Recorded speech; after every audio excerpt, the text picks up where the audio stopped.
O exemplo consiste em um trenó com peso de 14.700 newtons, sendo puxado por um trator pela distância de 20 metros, que exerce uma força constante de 5.000 newtons, formando um ângulo de 36,9 graus acima da horizontal. E existe uma força de atrito de 3.500 newtons que se opõe ao movimento. Então, representando isso, tem-se um bloco, a distância de 20 metros, a força fazendo o ângulo φ com a horizontal e os sentidos positivos para cima e para a direita. A força-peso do bloco aponta verticalmente para baixo, conforme a definição da física. O contato do bloco com o chão gera uma reação perpendicular, ou seja, formando um ângulo de 90 graus, à superfície, por isso é chamado de força normal, representado pelo termo Fn. Uma vez que o movimento é horizontal para a direita, a força de atrito, chamada de FAT, se opõe fazendo uma força para a esquerda. E a força F, como forma um ângulo φ com horizontal, possui uma componente no eixo x e outra componente no eixo y, as quais são obtidas pelas relações no triângulo retângulo.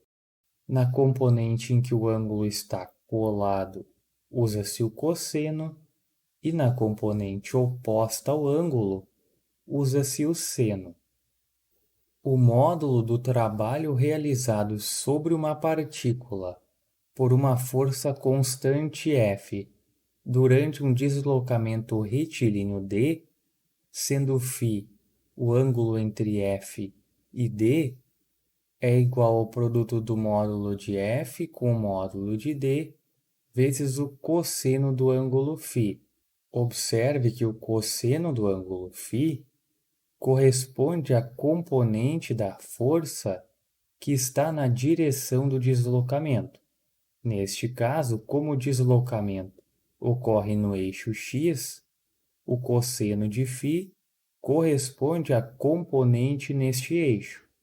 Se o ângulo φ for igual a zero, de modo que f e d estão na mesma direção, a equação torna-se simplesmente o produto entre o módulo da força e o módulo do deslocamento, o que corresponde a uma força constante na direção e no sentido do deslocamento retilíneo.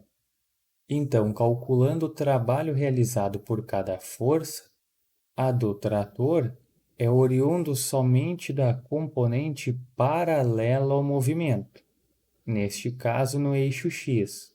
Então, a componente da força que provoca trabalho é a x, e que corresponde ao módulo de F vezes o cosseno do ângulo φ, e isso multiplicado pelo módulo do deslocamento, que é de 20 metros. Usando valores, tem-se aproximadamente 80 kJ. Da equação matemática, é possível concluir que o trabalho realizado por forças perpendiculares, ou seja, que formam um ângulo de 90 graus, ou de 270 graus, que é igual a menos 90 graus, é igual a zero.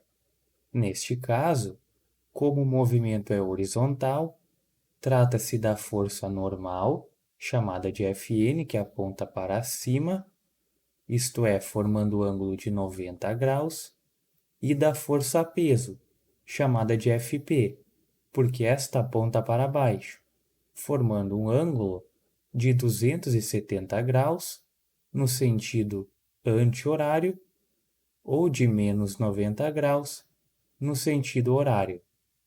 O trabalho realizado pela força de atrito tem um sinal negativo porque ela se opõe ao movimento, matematicamente porque forma um ângulo de 180 graus com o sentido do deslocamento.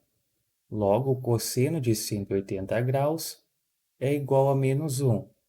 E usando os valores fornecidos, tem-se menos 70 kJ. Então, o trabalho total realizado por todas as forças sobre o trenó é a soma algébrica do trabalho que cada força realiza. Então, o módulo do trabalho total é igual ao módulo do trabalho realizado pela força F, pela força de atrito, pela força peso e pela força normal, o que resulta em 10 kJ. Uma outra forma de calcular o trabalho é obtendo a soma vetorial de todas as forças que atuam sobre o corpo, ou seja, a força resultante. Porém, neste caso, resume-se apenas às componentes no eixo do deslocamento. Como o movimento é horizontal, aplica-se apenas o somatório no eixo x, porque são essas forças que realizam trabalho. Então, tem-se a componente x da força F, que é igual ao seu módulo vezes o cosseno do ângulo φ, menos a força de atrito, e que resulta em aproximadamente 498,42 newtons. Aplicando na equação do trabalho o somatório das forças no eixo x vezes o deslocamento corresponde ao trabalho realizado sobre a partícula e que resulta em aproximadamente 10 kJ, o mesmo resultado obtido anteriormente.